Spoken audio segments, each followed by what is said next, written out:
Chapter number 12 of my book is called The Role of Samadhi in Both Outreach and Inreach. So regarding the dissemination of the teaching towards outside, but also what's going on inside. And of course the word Samadhi, in this case I invoke it because someone may say, okay, but whatever someone like Bhaktivinoda Thakur and Nityasiddha has established was revealed to him as a Samadhi, in Samadhi. It comes as a result of his Samadhi. And I personally don't disagree with that for sure. But I try to make the point that Samadhi does not only reveal particular absolute conclusive statements in connection to Siddhanta, but Samadhi can also reveal an outreach technique. Samadhi can also come in the context of one theological unfolding, for example. And I give the famous example of Srila Vyasadev's Samadhi described in the Bhagavatam. When as part of his own internal development, theological unfolding, he enters into Samadhi with the instruction and blessings of Sri Narad. And in that Samadhi, he has a vision, a darshan of different topics that eventually make the Srimad Bhagavatam as we know it. He, for example, interestingly, in that Samadhi, he sees the different Shaktis of Bhagavan separately. He sees Swarup Shakti, Tatastha Shakti, and Maya Shakti. In that Samadhi, he has a clear vision. He doesn't see Bhakti Shakti and Jiva Shakti intermingle with one another, but as separate categories of the Shakti Tattva department.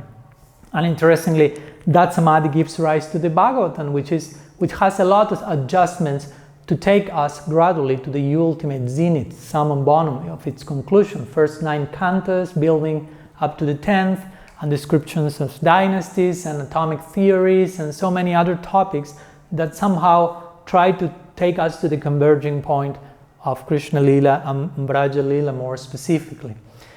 I also in this chapter analyze the concept of adhikar or eligibility and how important this is to consider both from the perspective of the speaker as well as from the audience, and how in relation to this particular topic that we are dealing here in this book, sometimes some considerations are valid in that sense. No? According to the capacity of the audience, a particular level of truth will be delivered, and gradually the idea is that the audience may develop a bigger and deeper capacity to fully host conclusive truths.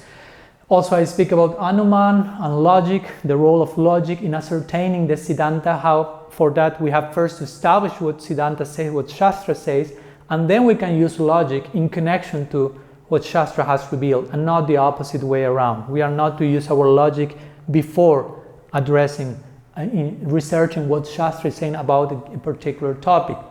And in that context, I also quote the famous verse, Siddhanta Valiya Chittanakara last, where Krishnadas Kaviraj Goswami is, and not only quoting that, but explaining that he's inviting us to address Siddhanta, and also that controversy should not be avoided. Srila Prabhupada specifically uses that word in the verse, although in the original it's not present.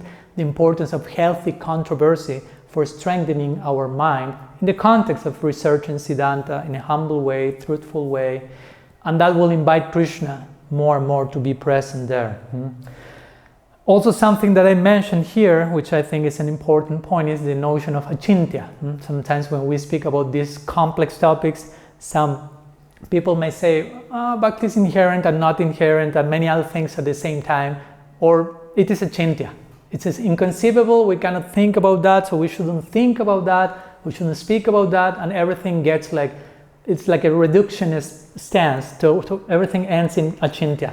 But the point is, sometimes we misunderstand this notion of achintya, thinking we are not to think too much about anything is inconceivable, but achintya strictly is described by Jiva Goswami in the Sandarbhas as something will remain achintya as long as we do not turn to Shastra, basically. When we turn to Shastra, we can know those things that otherwise we will not know and will remain achintya or unconceivable for us. So the point in this connection is when we turn to Shastra, we realize very clearly there's full consensus about this topic, Bhakti, not being inherent in the Jiva. So basically I conclude this 12th chapter by mentioning that, of course, we have 4 options in connection to the main topic of this second part.